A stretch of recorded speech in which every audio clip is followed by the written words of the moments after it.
Al 1 de Mayo.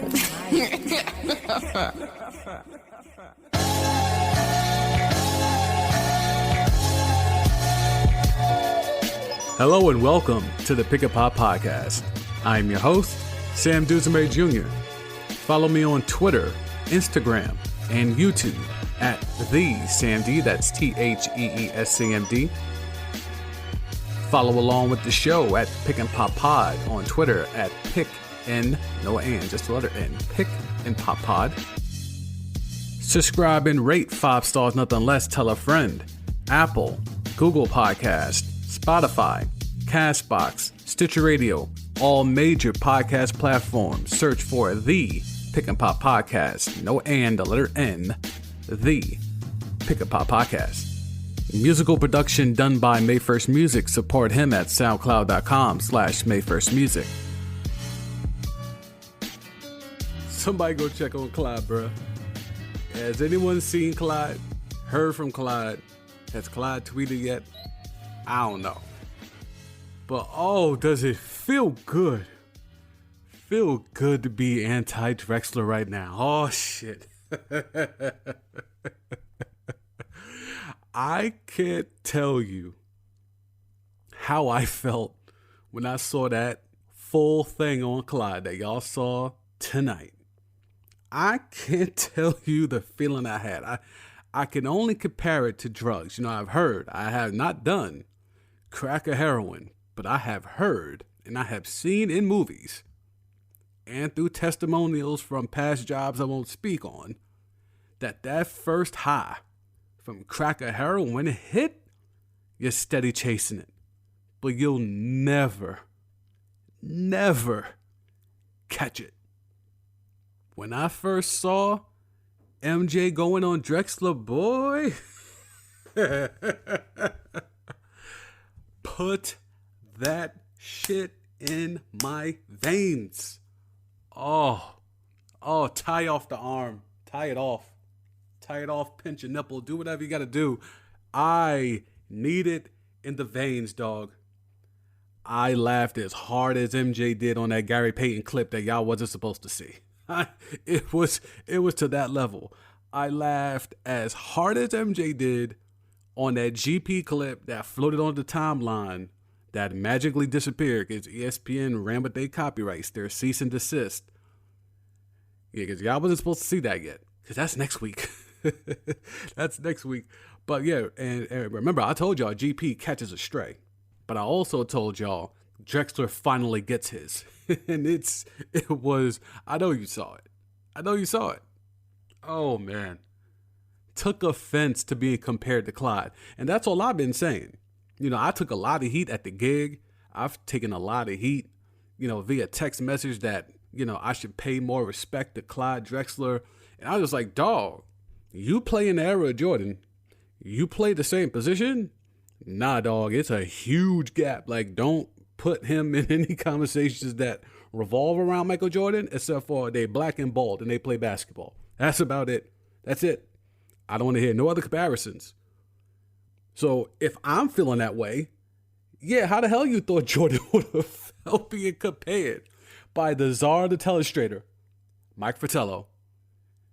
People are bringing up stats. Oh, the stats are equivalent.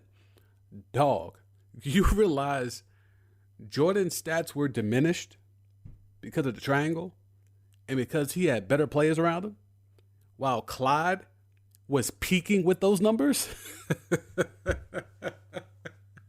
Jordan might be the one to sign my petition to get Clyde Drexler up out the Hall of Fame. He might be the willing to do it. He just called him a threat. He's a threat. He's a threat, right? Like, yeah, he's a threat. He could do something, maybe, kind of, sort of, in the right scenario, perfect scenario. He could do something. He's a threat. I feel vindicated. Thank you, Mike.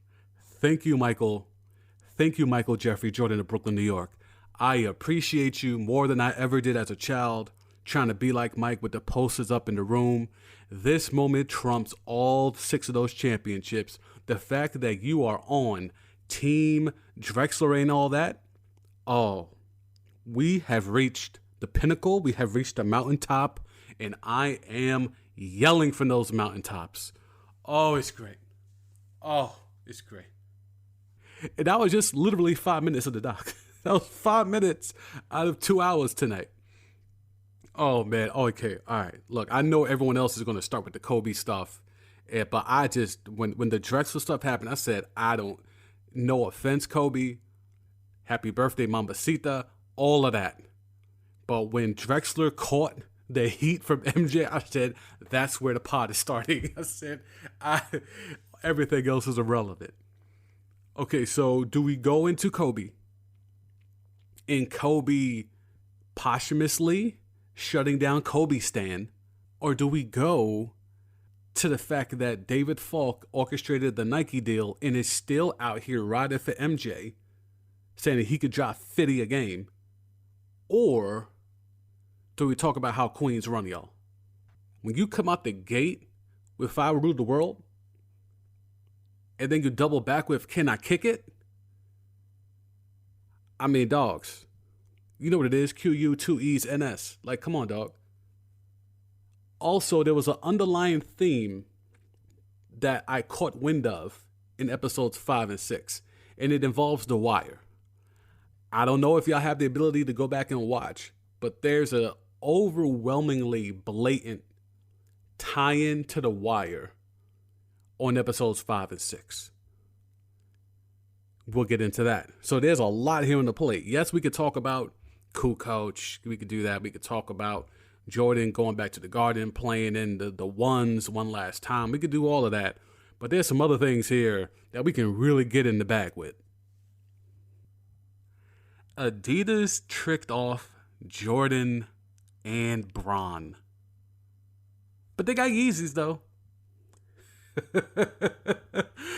Adidas tricked off Jordan and LeBron James. As you saw tonight, Jordan wanted to ride with Adidas. But Adidas didn't have the infrastructure, didn't have the bread, didn't have the manpower to give Jordan his shoe. Adidas tricked off with Bron by just not coughing up the bag fast enough. They thought it was so in the tuck that they just gave Bron market value. And Nike just came out the gate like, nah, here's 100. Here's 100 M's. Come through. So David Falk has been pushing hard. He pushed hard for MJ then, as we saw tonight, and he's still pushing hard for MJ now. So he's saying MJ would get 50 a game in this era. And the Bron stand, the Kobe stand, the millennial stand is killing David Falk, saying this is too much hyperbole. This is too much, like, stop riding. Like, there's this notion now that because of this doc, we are now overemphasizing what Jordan is, as if you're not witnessing what you're witnessing every Sunday for 2 hours. Could Michael Jordan drop 50 in this era?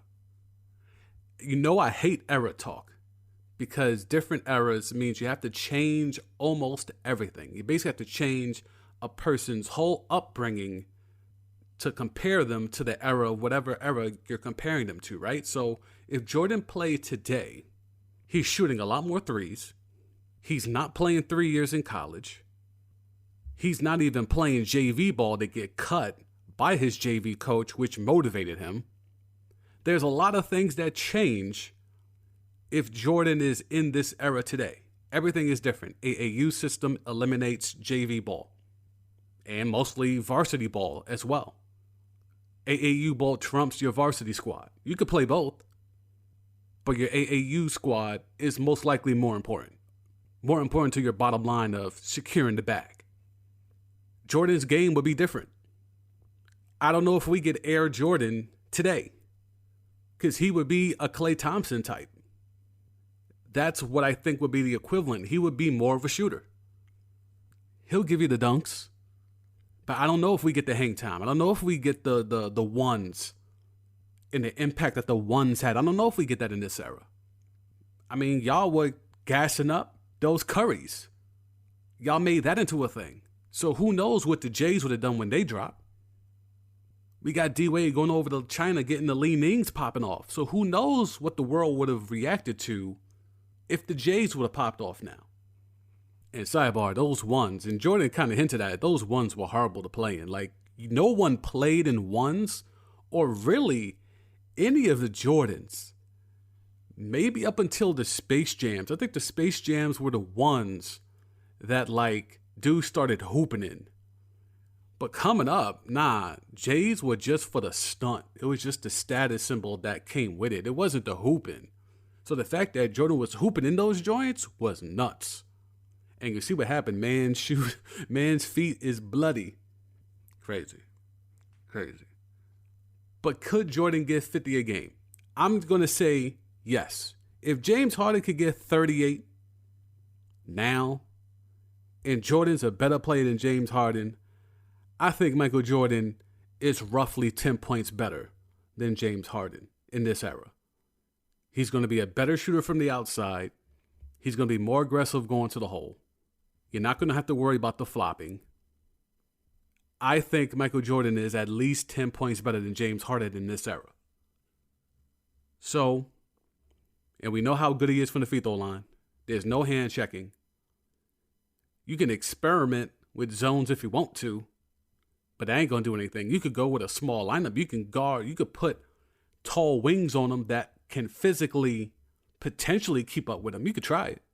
You could try to put Giannis on him. You could try to put, aggressive wings on him. You could put a Kawhi on him. You could try all of that. But yeah, if Wilt Chamberlain is saying he could get 65 to 70 in the 90s, dog, that's a thing that happened. Wilt said, and he said modestly, he said this modestly, yeah, I'd get about 65, 70. Yeah. That's so if Wilt could get that off, that he could give 65, 70 in the 90s with the aggressive fouling, with the hand checking that you could do. But Wilt said, hey, look, I was triple team even when I didn't have the ball. So if Wilt is in the 90s where you can't triple team him even when he's not touching the ball, if you got to play him straight up, then yeah, Wilt's like, yeah, I'd get 65, 70. Plus, I have better nutrition. I'm stronger, probably faster. Like all of those things are happening. Yeah. So if Wilt could get that off, a modest 65, 70, yeah, I'm riding with David Falk saying, yeah, I think Jordan could put up a 50 burger. He could drop 50 a night. Advancing the game. Athletically better, nutritionally better, fundamentally better. Shooting would be so much better. Yeah, because that's one thing you're seeing is Jordan was shooting threes. You saw it in that Portland thing with Drexler. He was shooting threes. He could shoot threes. It wasn't the primary thing of his game, but you saw it in Barcelona when they had that scrimmage in Monte Carlo when they were down 8. And he ran off those buckets on Barkley and Irvin. He was pulling threes and pulling them light work. So Jordan can shoot threes.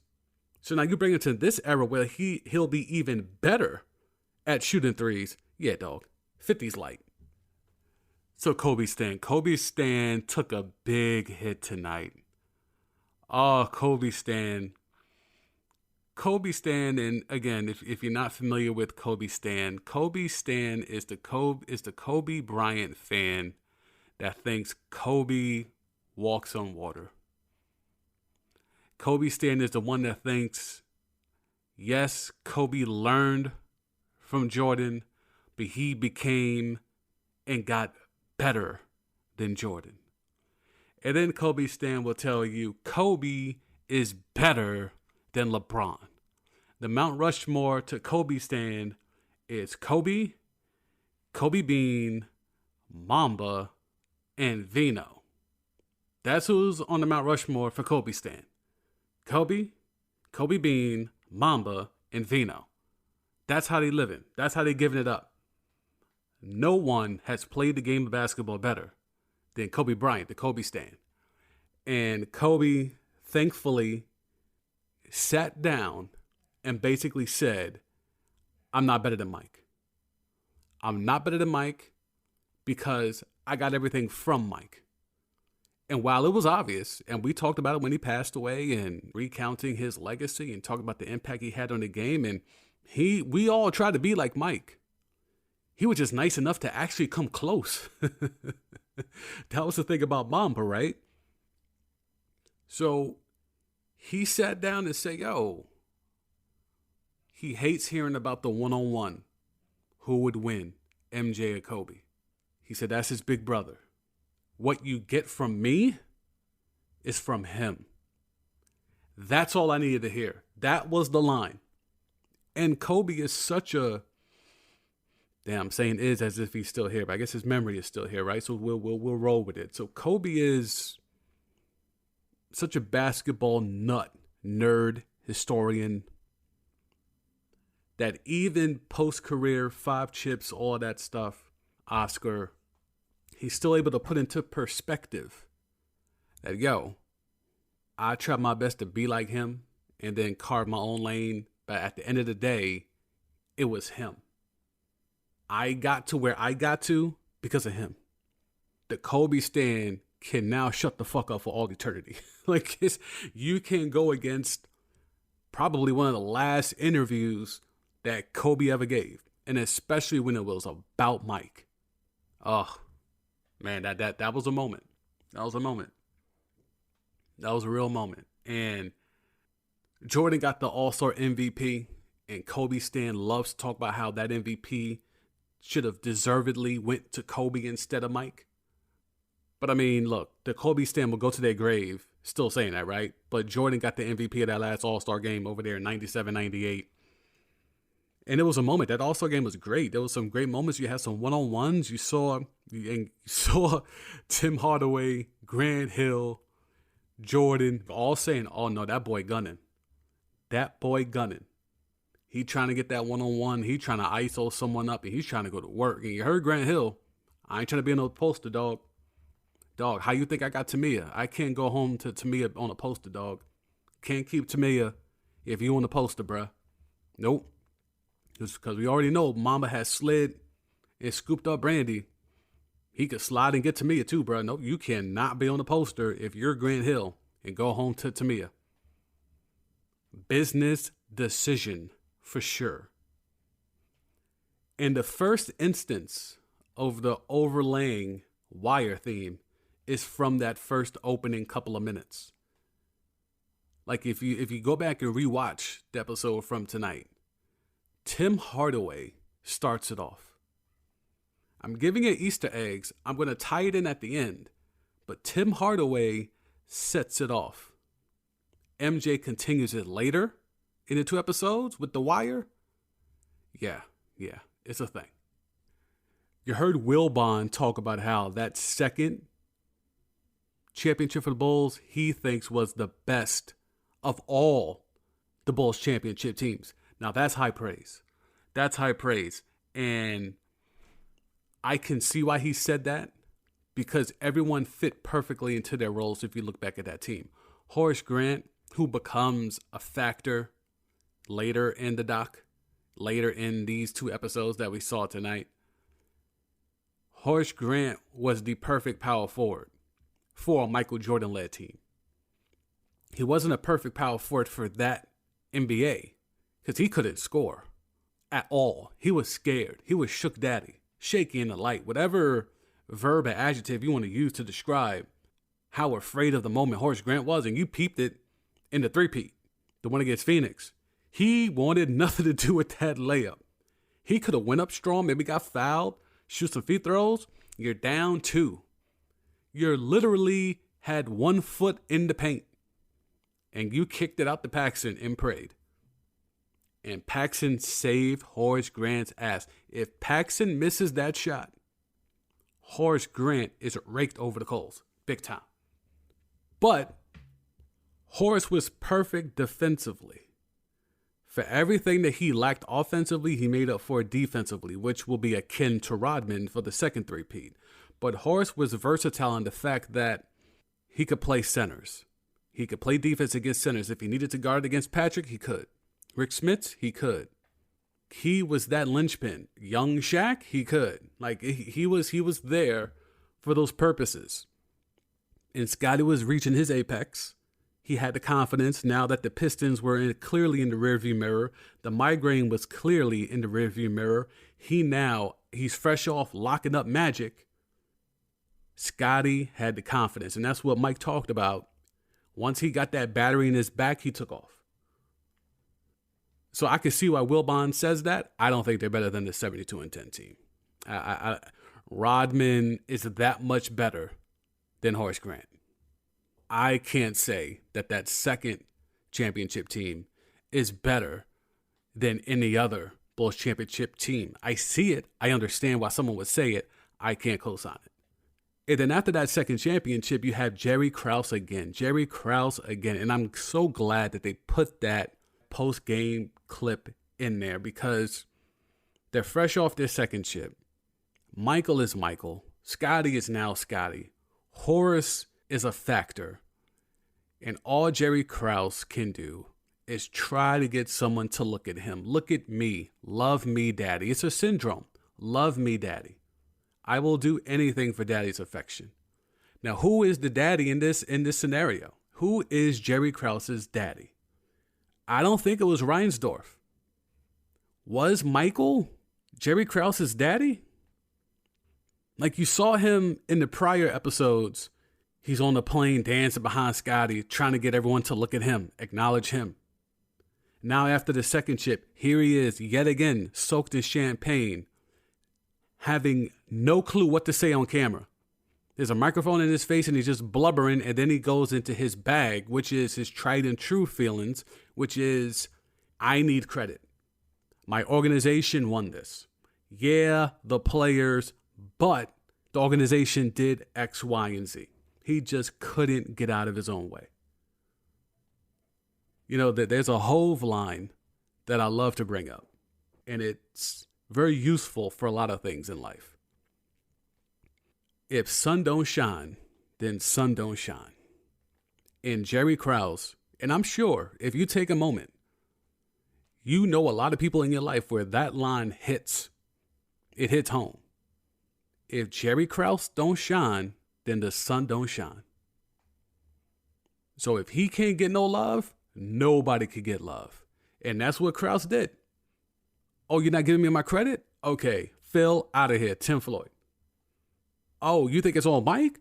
All right, we're going to literally just make it Mike. Scottie, get him out of here.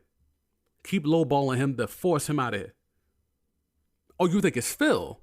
Psh, okay, Mike, whether you want to come back or not, doesn't matter. Phil will not be here. So you make your mind up. That's what stems from all of this. If sun don't shine, then sun don't shine. Why Jordan be snitching so much, bruh? Jordan be snitching, man. You saw it again tonight. When he's snitching on the homies from back in the day. The cocaine circus comes up yet again, but this time they're the, beers and cigarette circus, I guess. Because he's saying coaches would be handing out cigs. Dudes would be drinking cases of beer during halftime. Oh, man. Mike stays snitching. But, yo, that dream team. So we finally get some insight from Mike about the dream team thing. He said he never mentioned Isaiah by name. He said, as much as I hate Isaiah, I respect him as a ball player. I think he's the second best point guard of all time behind Magic.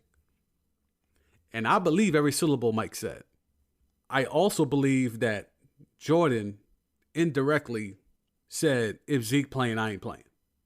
I also believe that he was not the only one who said, if Zeke is playing, I ain't playing. Because you have to look at the timeline of when this happened. So 92, of course, we have the Michael and Zeke thing, right? That's public, as they mentioned tonight. But then you have Magic and Zeke were now on the best of terms. That was a thing. They had some beef. You can Google that. Yes, the dudes that used to kiss at center court before the games began and all that type of stuff. And people thought like they might be moving a kind of way because they both moved a little funny. Yeah, those two dudes had a falling out. And that was still prevalent around Dream Team. Then you have Zeke and Larry Bird. Oh, boy. So Bird made a play. He stole a pass. He stole an Isaiah Thomas pass, passed it off to DJ, Dennis Johnson. DJ put the layup up, and the Celtics stole a victory in a series from the Pistons. And that took the whole Larry Legend thing to a different atmosphere. I mean, he was already out of here, but that play was such a moment. And it was such a big spot, and it was against a tough team that was on the come up in the Pistons that the magnitude of it made it a bigger thing. And Isaiah, Zeke being Zeke, post-game effectively said, yo, if Larry Bird was black, he would just be another dude. Oh, white people lost their mind. White people lost their mind when that happened. Zeke got destroyed in the media, destroyed on whatever platform was around in the late 80s. Zeke got roasted. He had to apologize. He pulled up at the finals. He pulled up to an NBA Finals game, Lakers Celtics, just to apologize and sit down with Larry Bird publicly. So he publicly apologized and sat there and had a press conference with Larry Bird to basically cop please. Bird said it was water under the bridge. He didn't care about it anymore. But let me tell you something. If you know Jordan don't like Zeke, and you know even his man's Magic ain't rocking with Zeke, what you think Bird told him when Rod Thorne and all them dudes hit him up? You heard what Jordan said. Who playing? Who all playing over there? Like, that's it. Like, that's what we used to do at the park. Like, yo, come through, we hooping. Who playing? Because I ain't trying to run with no scrubs. I ain't trying to run with no dudes I don't rock with. Who playing over there? That's essentially what happened between Jordan, Magic, and Bird. Who playing over there? Because those were the three big names. And I did a radio hit on my boy Greg Larner's show, ESPN 1420 AM. I do weekly hits every Wednesday night with him for a full hour, talking NBA. Obviously, we're recapping The Last Dance, all of that. So make sure you follow at TheSamD. I always tweet out the links and all that stuff. Also, TheSamD.com. But yeah, a caller called in and threw in a fourth name that I knew, but I didn't really put their impact on saying no Zeke to the level of Magic, Michael, and Larry. Karl Malone. Now, Karl Malone had already put hands on Zeke. Matter of fact, he put an elbow on Zeke. That wasn't really fixed by time for Barcelona. So that's 4 out of the 11 in a pretty big 4. And again, Barkley, you saw that Rodman episode. Barkley was in those highlights getting lumped up by Rodman, Mahorn, Lambeer, and all those dudes. So he got bad blood. There's no one on that roster who doesn't have beef with the Pistons and Zeke. And that's potentially the price he had to pay for getting those 2 chips playing the game that way. I mean, hell, even Clyde got beef. Clyde lost to Zeke. So even Clyde could have been like, hey, I know I'm the last dude picked. Even Christian Laettner got picked before me because I'm trash. But yeah, I don't like Zeke either. And when they get to Barcelona, those Monte Carlo practices, again, I've read the Jack McCullum book on the Dream Team. There's been a couple of docs. There was a 30 for 30 or whatever. Like, there's been so much out there about those Monte Carlo practices and scrimmages. You know, the fact that the youngins came through there, Hurley, Weber, was it Mashburn? It was a bunch of those youngins came in there and put a whooping on the 92 Dream Team. Like, they wiped them off the floor. Like, that was a real thing that happened. But the classic one that they brought up yet again in the Jordan doc, the funny thing about it to me was Magic finally had to give it up. Because Magic had been hanging on to that. Yo, I'm Irvin. I'm Magic. Like, all right, that was cool. That was cool in 79, 80. That was cool even in 87, 88, 89. That was cool even 90, 91. But it's 92, bro. It's 92. And you heard what Jordan said. This is the 90s. And what Magic say? What's that supposed to mean? Oh, let me help you, Irv. It ain't the 80s, bro. It's a wrap for you. That's what the fuck Mike was trying to say. It's a wrap for you, bro. Don't come around here with that Showtime. Showtime is dead. It's Jordan and the Jordan Airs. This is how we moving. It's the Air Jordan era. You and Larry split the 80s. Now it's time for Jordan to own the 90s. You know, and you saw Magic get frustrated. I feel like they just moved Chicago Stadium to Monte Carlo. Oh, man. And then that led into Kukoc. Kukoc finally got some love. You know how I feel about Kukoc. I am not that high on Tony Kukoc. Decent career, but as you saw in those highlight packages, he was hyped to be the left-handed Magic Johnson. I remember reading comparisons to Larry Bird when they talked about him. And you saw what Michael and Scotty did to him. 4 points. Taking turns locking Son up. And yeah, they try to cop pleas saying, you know, he played a lot better and was a lot tougher in the gold medal game. I mean, well, first of all, he still got blown by 30. And if you check the highlights of that game, even the ones they didn't show in the doc, not a lot of those highlights had MJ and Scotty guarding Tony Kukoc. So it's not like he came back and started dotting up Scotty and Mike. Actually, you do see Drexler trailing a couple of those plays. Yo, I swear, it's not me, bro. I'm not here to hate on Clyde Drexler. I just called it like I see it, and I got Jordan to co-sign, so you can't tell me nothing no more about Clyde Drexler being good. After tonight, I don't want to hear it. I've been sitting quietly waiting for y'all to peep these episodes so I could get this shit in my veins off to y'all in an audio format. And here we are. Yes, Drexler was trailing in a lot of those plays in the gold medal game when Kukoc finally decided to score some real buckets. Oh, man. But did you peep before that? Mailman snitching? Mailman snitched early. I mean, first off, he just put 40 stitches in poor Isaiah with that elbow, making sure he can't go to Barcelona. Now he's over here snitching that Mike and Scotty are trashing Tony Kukoc in the locker room. Yes, Tony Kukoc was supposed to be the future of the Bulls. That was a real thing that was being said consistently around that time. And Krause being Krause, sun don't shine, then sun don't shine, puts Pippen's renegotiation on hold just to go negotiate in Croatia or the former Yugoslavia with Kukoc. And then goes and gives him 4 years, 28 M's. And I know the contract Scotty got. And you wonder why it's always fuck Jerry Krause. We finally get to the Republicans buy sneakers too thing. And Jesse Helms in the 80s was the closest thing to Bull Connor or George Wallace from the 60s. Just an outlandishly racist piece of shit. But Jordan wanted no parts of it. He was asked by his moms to do a PSA for a black candidate, a Democratic candidate. And he didn't want to do that because he ain't no Duke. He ain't no son. But he threw some money at it. He said, I'll donate.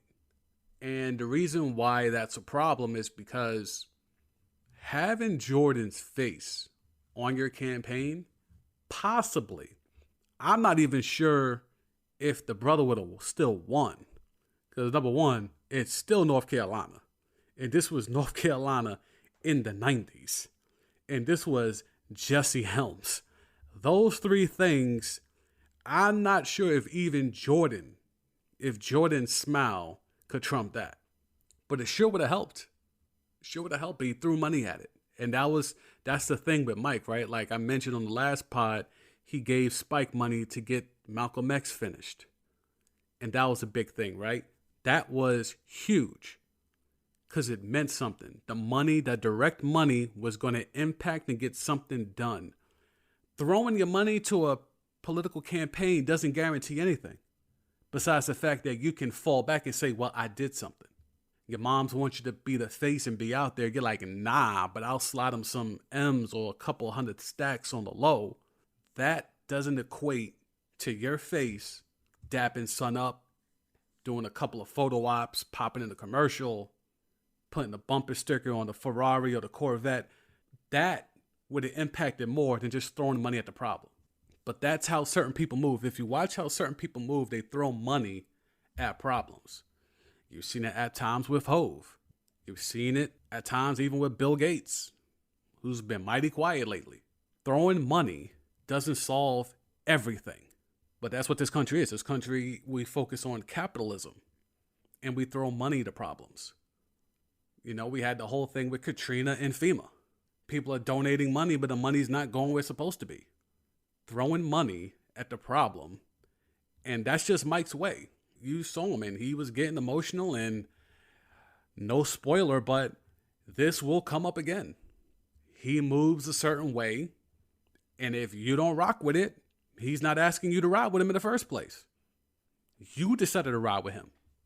And that's some real spill. That's some real spill right there. And shout out to my boy Nathan McCall, who I've read a lot of his books. Makes you want to holla, comes to mind. Did he do Assassination of a Black Male Image? Let me see. Let me see if he did that one. Hang on. No, that was, okay. That was Dr. Earl O'Farrill Hutchinson. What's the other one he did? Makes him want to holler. What's going on? He had a lot of Marvin Gaye themes to his joints. But Nathan McCall tried to get the hottest take. It was almost the hottest take of the doc until we get to the Francesis shit, and we'll get there in a sec. Nathan McCall, Michael Jordan may be forgotten. What a take. Hyperbole. Yo, that's the thing you get to kind of see. Like, hot taking didn't just start with the overworked and underpaid, even more so now that they put him on Front Street, Stephen A. Like, dude's been saying wild shit forever, bro. Like, it didn't just start with Twitter. It didn't start with debate shows. Like, dude's been getting off wild takes forever. Nathan McCall, great author, great essayist. Michael Jordan may be forgotten. God damn. But you heard what Mike said, you know, in the aftermath of, you know, this and soon to come with the gambling stuff that we get in the next episode or whatever. Ooh. You know, I'm just a basketball player. Can you imagine what the shut up and dribble crowd would have done with that? Can you imagine that raw steak sitting there to those Lions? I'm just a basketball player. So now when you see Bron and those dudes have to fight, we're more than athlete. We're more than athlete. All right, but you still got Jordan in the year 2019, 2020, still saying, I'm just a basketball player. He had that single focus where his only thing was to be dominant and be the most greatest basketball player we've ever seen. And for most of us, he accomplished that goal. Now we have guys like Bron. We have other players, Andre Iguodala, David West, guys that are stepping up and doing different things, want to make an impact in different ways off the court. They have to fight against the narratives that have been kept in place by guys like Mike. So we all wanted to be like Mike when it came to be on the court. We all wanted to be like Mike. Not too many of us, though, to keep it a buck, wanted to be Mike off the court. And that's no knock to Mike, but that's just the way it was. Like, we didn't even know Mike's politics, but because we didn't know what his politics was, we could sure guess what it was. His silence was deafening. His silence was all we needed to know. Like, oh, you moving like that? I bet. Yeah, Mike, just keep putting out clean J's, bro. Just keep making sure the J's is hitting, and, you know, we still rock with you. Keep winning chips and keep having that swag in terms of on the court, swag in the locker room, commercials, movies, whatever. But when it comes down to being on the front lines, we know where Mike gonna be at. At the crib chilling. That Randy Brown clip, though, Mike blessed him with some ticks for his peoples. Next to who? Next to God. He just got one from him. And yes, I'm so glad Randy was like, no. Keep that in, because he believed that. Because he did say that. Like, yes, he said it, and I believe that he believes it. But during that moment is when we got the second Wire reference. And MJ contributed it. I think we get one more One more at the very end of the second episode. Yeah, I think we got one more.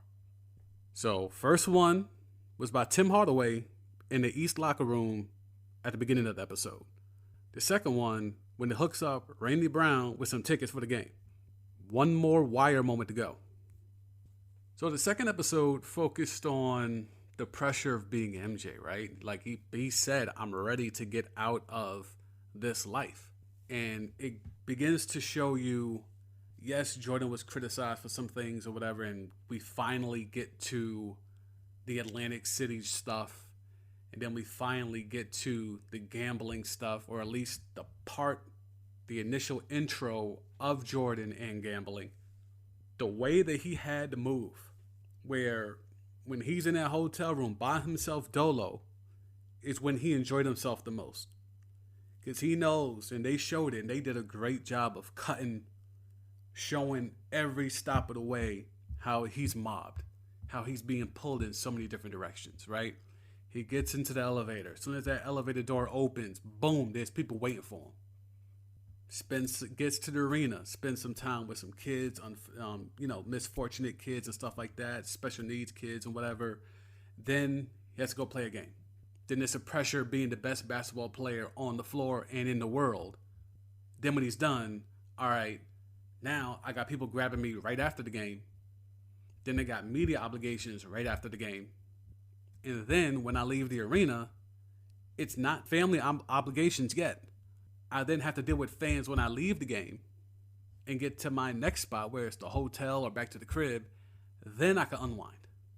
Yeah, I see why he was ready to dip in 92 before deciding, no, I got to get 3 straight chips, because Magic and Larry didn't do that.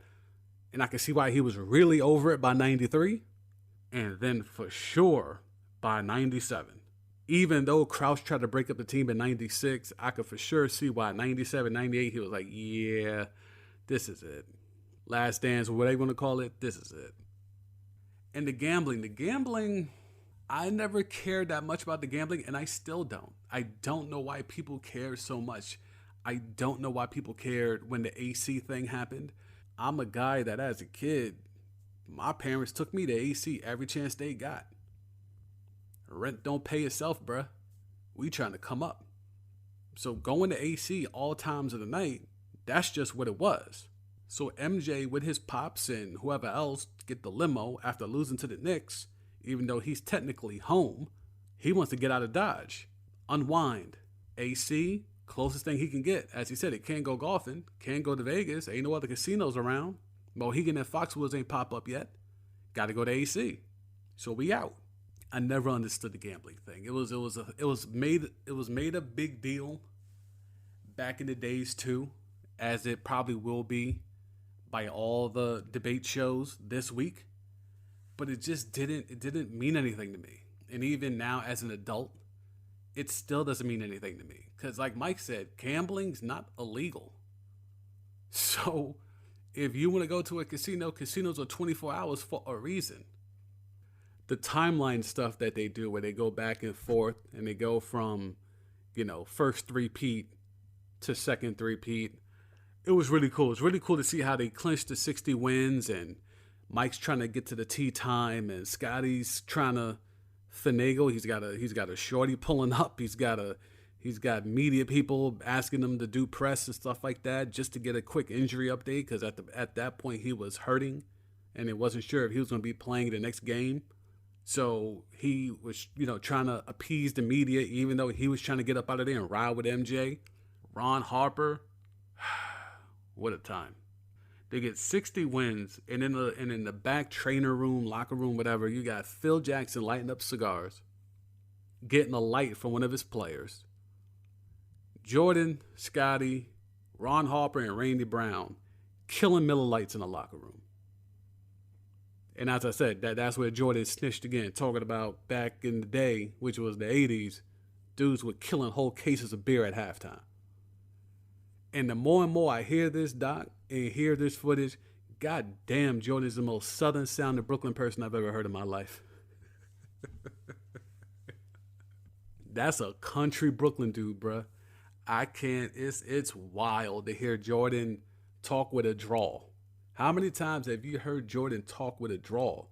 He has that monotone, baritone voice, but when he's cutting up, when he's talking that shit, you hear the twang, you hear all of it. That's something that as this doc goes on, I'm like, wow, that dude really is a Brooklyn Southern cat. Knick fans, were you happy?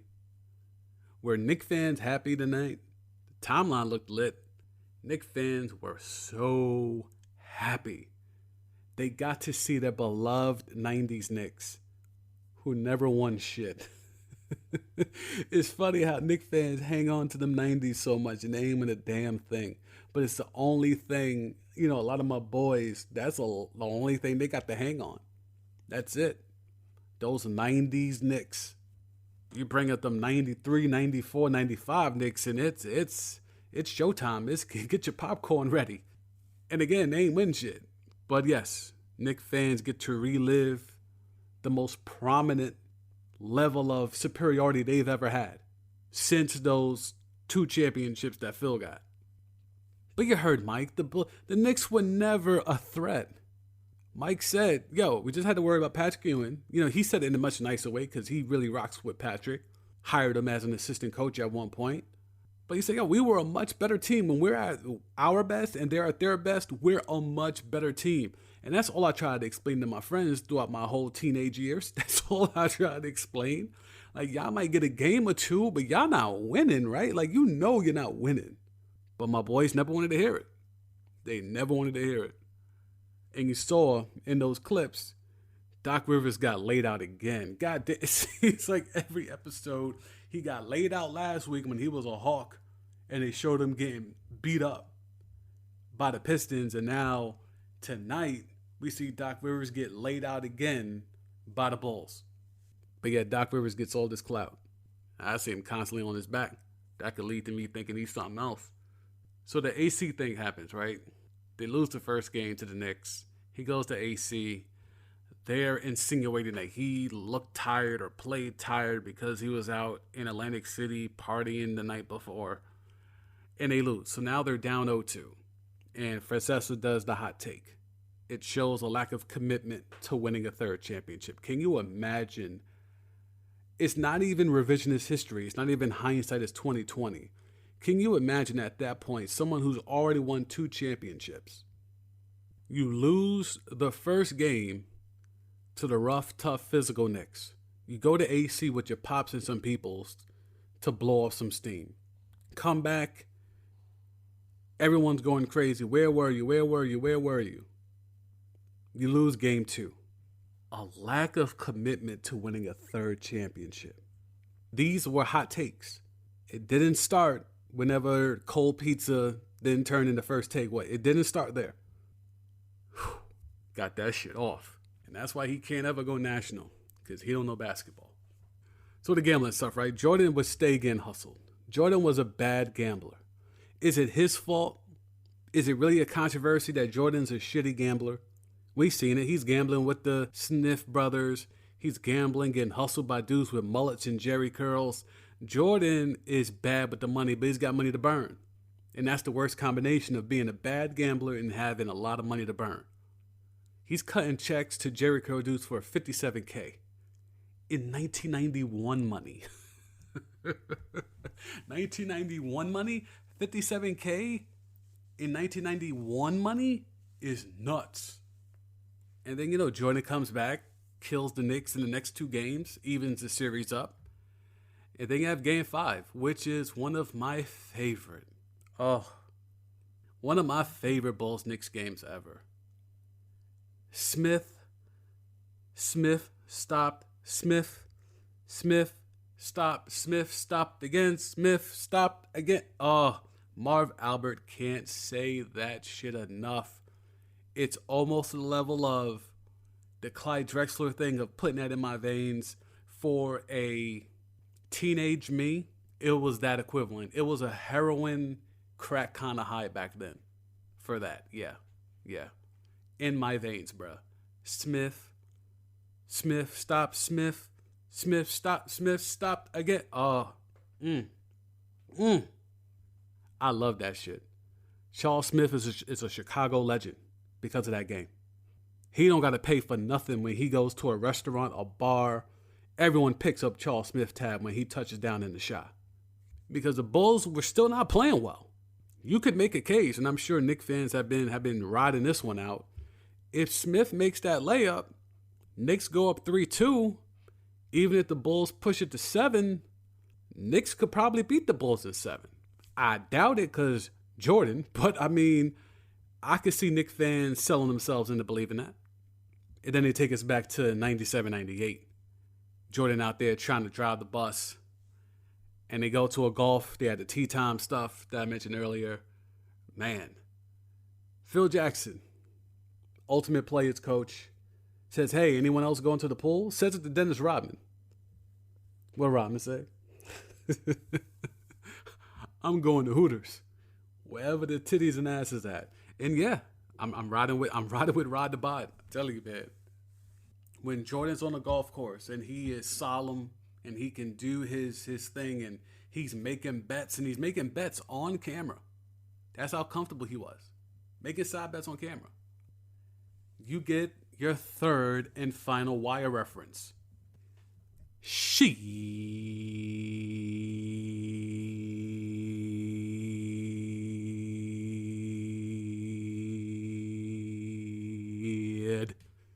Can you imagine Tim Hardaway and Jordan twice all hit you with a Clay Davis? All hit you with a Clay Davis shit within these 2-hour episodes? It was stark. It stood out to me. And wrapping it up, we got the Bulls three-peat, the end of the first three-peat, Bulls Suns. And Barkley won the MVP that year, and you saw Jordan said, all right, I was a little upset. Use that as motivation. You got this. All right, well, I'm going to go get this in terms of the finals. But Barkley was in the best shape of his life, and he's admitted as such because he went to Barcelona. Normally, when it was summertime, it was party time for Charles. But not that year because he had to go play more basketball in Barcelona because of the competition of who he was facing every day. Facing Karl Malone every day in scrimmages in Barcelona. That put him in better shape and gave him more confidence coming into that season. And he played like a madman. Remember, he hit that shot over David Robinson to eliminate the Spurs? Barkley was that dude. Jerry Krause, did he really think Dan Marley was that nice on D? Thunder Dan? He was solid defensively. By no means a stopper or could lock dudes up. He was solid, for sure. He wasn't trash. He wasn't Steph Curry. But he really thought Dan Marley could do something? Like he thought, Jerry Krause. And if you notice who Jerry Krause liked, Tony Kukoc, Dan Marley, Judd Bushler, Steve Kerr, Will Perdue, Bill Wennington, Jack Haley. I'm just saying. Anywho, so the Bulls go up 2-0. That triple overtime game when it came back to Chicago, that was a classic. I stayed up for all 3 OTs. I was tired as fuck the next day in school. But that was a wonderful game. That triple overtime was one of those ones. So getting back into the series, you have Bulls win the first 2. They split the next 2. They're up 3-1. Suns fight off elimination in Game 5. 3-2, send it back to Phoenix for the last 2. Remember, this was a 2-3-2 format. So the Bulls got their 3 home games. Those 2 games, Game 6 and potentially Game 7, were going to be in Phoenix. And Jordan hit them with that, I'm only packing 1 suit. And that set the tone. But you could tell physically exhausted, and he said mentally way past exhausted. But Paxson hits the shot because Horace Grant was scared. And, 3 straight championships. And it sets up, when they fast forward back to 98, 97, 98, rolling to the arena with Ahmad Rashad, rocking R&B, snitching on Patrick. Nobody going to carry me off the court. And then saying, I'm not sure if I'm going to miss it. Now, this is after the first retirement, heading into the second retirement, and we didn't even get to the Wizard shit yet. I'm not sure if I'm going to miss it. Yeah, all right, bruh. Sure you're not. This was a lot to unpack. These 2 episodes, the more we get here, the first episode, just basically the backstory of Mike. Then you have 3 and 4. It gives you, well, the first 2 is backstory of Mike, and then you get some Scotty, right? Then the next 2, Rodman and Phil, and then you get to see how Jordan finally gets over the Pistons, and then they win that first chip. But these 2 episodes tonight really start digging in to issues. You get the Clyde Drexler stuff, which, again, put it in my veins. You get the gambling. You get the casino stuff. You get the 57K checks. You get the birth of the Air Jordan brand at Nike. You get Jordan and Kobe in the All-Star game. It's so much. Like, 10 hours is dope. But you could legit, we ain't even really get into Nas. Nas being interviewed, not Hove. Can you think of any rapper that's referenced Jordan more than Hove? But Nas got interviewed. Just saying, you can go, I could riff off of that. Like that. You can turn this 10 hours legitimately into 20. Because you're talking about a 13-year career that stretched over 15 years. We don't even have to talk about the Wizard stuff. The Wizard stuff could be 10 on its own, especially if we're going to get into how Jordan got backstabbed by Apollyon. Was it Apollyon or Poland? So it's so much to unpack. These episodes were heavy, and y'all ain't seen nothing yet. That's the crazy shit about it. You haven't seen nothing yet, because next week, yeah, next week you get the pops. So be ready for that next week. And these are comments. There are comments made by Jordan there that I don't think we've ever heard before, especially in regards to its pops. So next week it's going to be another one of those ones. And GP, I told you what was going to happen. I told you how GP catches it. And y'all saw it. It was up for a little bit. But yeah. So you get that, and you get the pops, and you get some more heavy shit.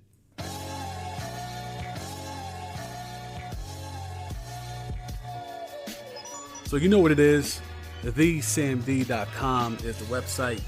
Thank y'all for checking that out. Thank y'all for checking out all the stuff I put up on YouTube. I hope y'all enjoyed the Hoops Kickback, looking at Bulls, Knicks, March 9th, 1997. Yes, the same day Biggie died. That is up on the YouTube, so search for The Sam D on YouTube, or just go to TheSamD.com. Everything is there, including this particular podcast and all the other podcasts. So this is what we're doing. We're trying to get the subscribers up on YouTube, and we're just trying to keep the podcast numbers going up. So do what you can. Subscribe and rate 5 stars, nothing less. Tell a friend. Pick Up Our Podcast. I'm out.